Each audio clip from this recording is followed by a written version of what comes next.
Hello to all my friends out there. Hi, you guys. Home sweet home. Well, Marshalls. I gotta get over there before all the good ones sell out.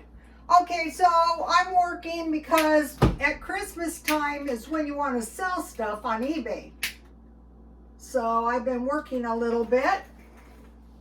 And so today I was running around, I had to mail a jacket.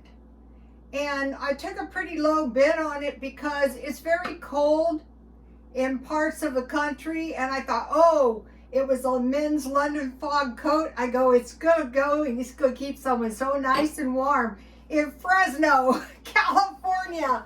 So that was awesome. But look how pretty my mint looks in my pot. I get this pot cheap. I'm gonna be buying some more of these. Maybe I'm gonna buy pots and keep these plants potted in the backyard. Okay, so I made some mint tea from scratch and I want to reheat it a little bit. And I'm going to have some tea and some cookies. So I cut mint off my mint and I brought the water to the boil and then I put the mint plant in and then I just let it sink for a while. So then as soon as this comes out, one of the best teas is honey, mint tea, honey, lemon, and cinnamon. So if you've been following me, you might be thinking, oh good, the real Rhoda has returned. Yeah, that is true. I was sidetracked. So I made some, no-bake cookies. And I happen to remember these cookies,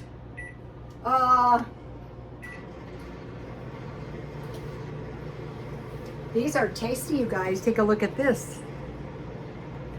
This is the oldest recipe. I have no desire to revisit the past because I prefer to look at things the best is yet to come. I don't care how old I am.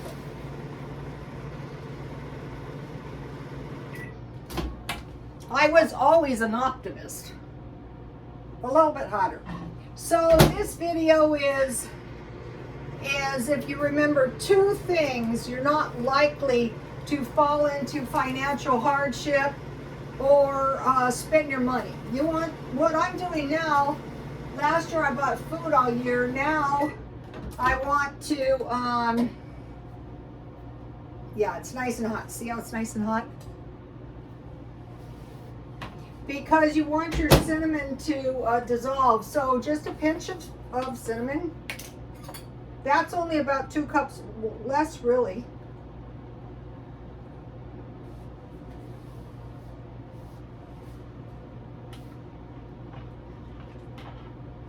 And then I have lemon, so about a half a cap would be good.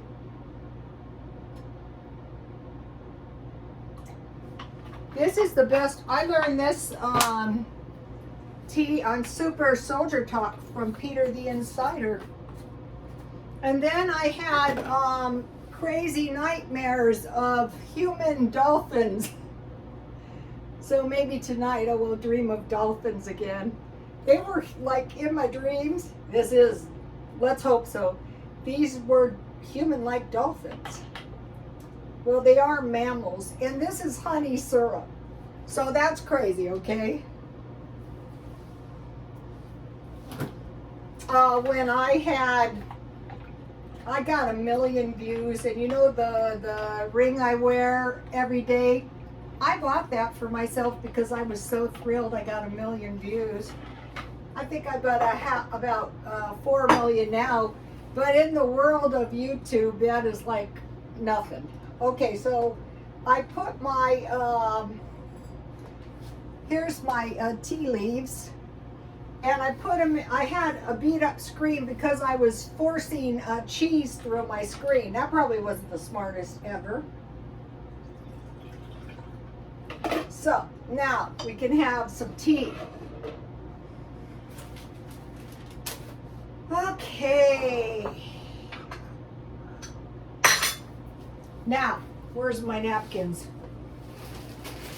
One thing I am kind of cheap on is napkins, and I go through a lot of napkins too.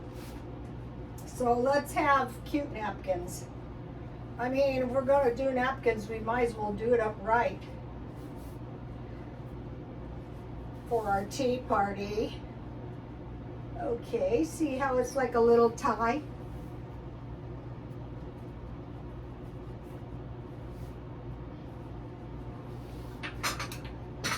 So now what looks really cute is to get a mint leaf. Yes, I grew this. Well, I bought it grown at this point, so it looks pretty in my cup. And then I have my tea with my lemon, my cinnamon, and my honey.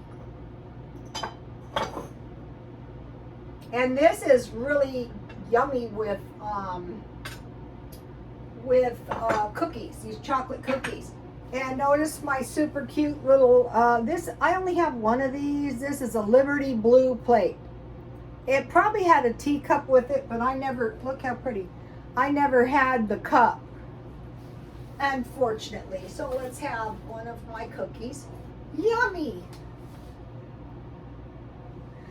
These are made kind of big. I made half a batch because these make 60 cookies.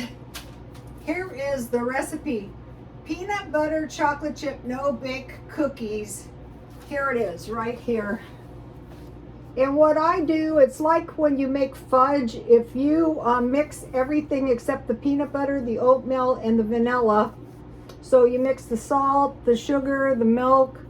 Let's see. 2 cups sugar, 1/2 cup milk, 1 stick butter, 1/4 cup unsweetened cocoa.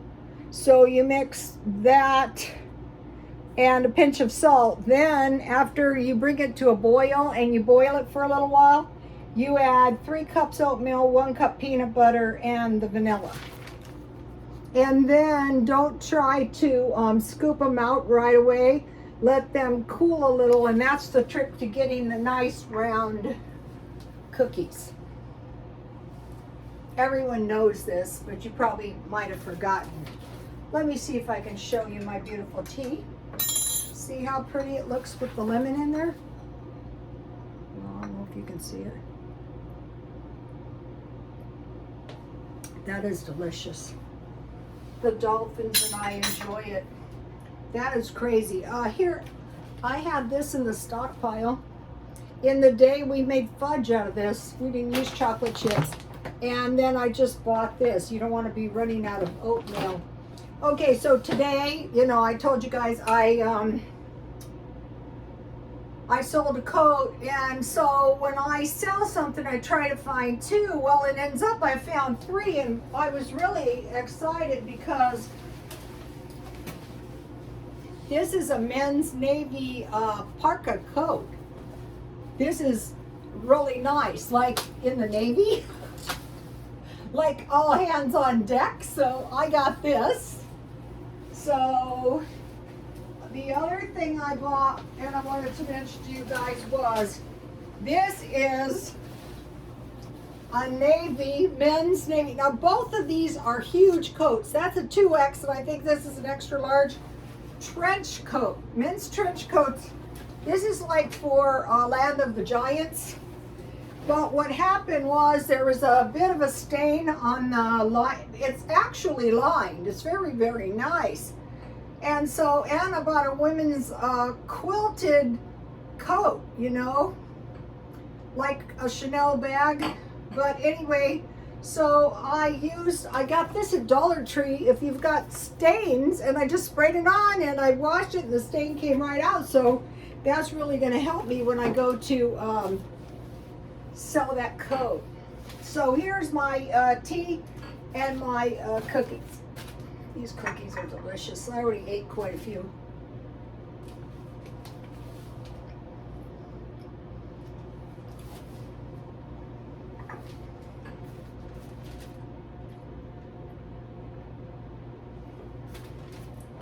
A lot of times spending is all in your head. Like, people with money, They don't spend because they don't need anything. Also, when they stop spending, they just don't spend. I mean, nothing. So, how?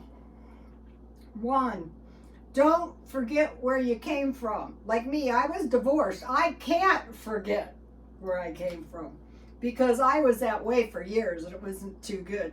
Just recently, since you guys met me, I lived in a really crummy type apartment and now I live in a much better townhouse and I don't want to go back there. So one thing that can help me curb my spending is don't forget where I came from. And so if you have food and you have water and you drive to work and you just drive home and don't spend any money, one day at a time, just don't spend any money. Just remember where you came from, and or number two, don't forget what can happen if you don't have any money. Well, you could end up homeless. I worked in this good area. I mean, it wasn't that good, but it was like good. And we had a guy up there who killed himself because he couldn't afford it. Usually when you're in financial straits that bad, it's like a relief if you go bankrupt and they take everything because you don't have to worry about paying for it. But if you knew it was going to lead you homeless, or if you knew it was going to leave you to kill yourself, you could probably curb it in. Or if you have one of these uncontrollable spouses like I did, you might have to get rid of them. So it could lead you to no food, no money for utilities, no car. Now that's a bad one. And no credit. That's a bad one. If you are moving in that direction, what you want to do is keep one small credit card somehow, even if it's only a $200 credit. So when you run out of money and you run out of credit, that is a bad situation. Also, a lot of times people don't want to cut it down because they don't want to lower their standard of living. But actually, if you're spending more than you can afford, you are daily lowering your standard of living. Okay, so say if you have food, then you don't have to buy any food. Even if you don't have a year's worth of food. Okay, you guys saw me buy food for a year. Now I'm not going to be buying because I already bought. I'm going to be hoarding money. So you might go, well, fine and dandy for you. Well, if you have food one day, the next day, instead of buying one day food, you would have money for two. I mean, if you could scrounge around the house, or maybe if you could just buy partial food, or if you could eliminate 1 week at the grocery store, one day at a time. I knew somebody and her friend came over for dinner every night. Okay, so you want to say, okay, now I'm going to need some money in the future, especially if the cost of living is going to go up. It's going up. We all know it's going up. So we're going to need money. So we just have to quit spending. And now, I mean, we've all known people as blithering idiots rushing into disaster. They're on the road to disaster. So, okay, now you need gas for your car. Now that might be one of the first goals, is try to make sure you always have gas money. At least $20 for gas. Okay, do you have heat if the power goes out? So here, I can probably survive, but I mentioned to you, my son was caught in a blizzard from here to Las Vegas, so you just never know.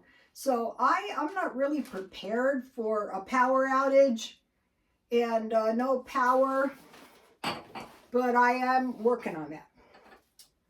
Okay, and then water. So out here, water would be a lot more dangerous than power. We have a lot of water stuff. In fact, I have a reservoir behind my house that actually flooded some of the townhouses. But anyway, if something's been happening to the water, we want to make sure we have water. Clothes. Okay, you can go for a while without clothes. You're going to be looking shabby, but it's better than losing your home or your car or, you know, any other kind of bad stuff that can happen. Blankets, coats, and shoes. So I am taking great satisfaction in selling coats. Very, very reasonable. And they're hard to find. Finding 3 in one day. The one that I washed, the trench coat, both those coats are $100 coats. So, you know, I was happy that I found them. But what I have is a spare bedroom, and I'm going to be converting that into like an office so I can put the clothes in there and air them out, because some of them smell a little musty. And so now I want to start micromanaging my money. Yes. So every little thing, one, not spending any money for one thing. So if you have some cereal and milk for breakfast, and maybe some fruit juice, and you have a sandwich and a small fruit or a small vegetable, and you have some meat, you have some frozen vegetables, and you have some rice, and you have some potatoes, and you have some bread and butter and milk, you're going to be okay. And then just maybe like get some fruit. But other than that, don't spend any money. And then the last thing is, don't forget where your help really comes from. So, you know, instead of saying to yourself, oh, I have this all sewed up. Like today, I could have gotten a car wreck on the way home. I could get deathly ill just like anybody else. Anything can happen. And a lot of times during the day, I will pray all day long, God help me, God help me, God help me. I won't be doing anything. The traffic is treacherous here. So you guys, those are my helpful tips. 2 things. Don't forget where you came from, especially if you were a poor divorcee. And don't forget what could happen. I mean, I see people homeless every single day. And I'm thinking to myself, how the hell did this happen to you? And the sad thing is, it's young people, like young adults. Most of them are going to be severely messed up for a while after this. I try to help them out a little bit. And like today, you know, I had my app and I bought some guy, I got the free French fries for him, stuff like that. And the other day, some guy drove by and he threw this homeless guy a hamburger, so I bought him a soda, because you never know when you're the one that's going to need the blessings. So, you know, that's it, you guys. Please like, comment, and subscribe. That would be wonderful. I have a lot of new subscribers, and God bless you all.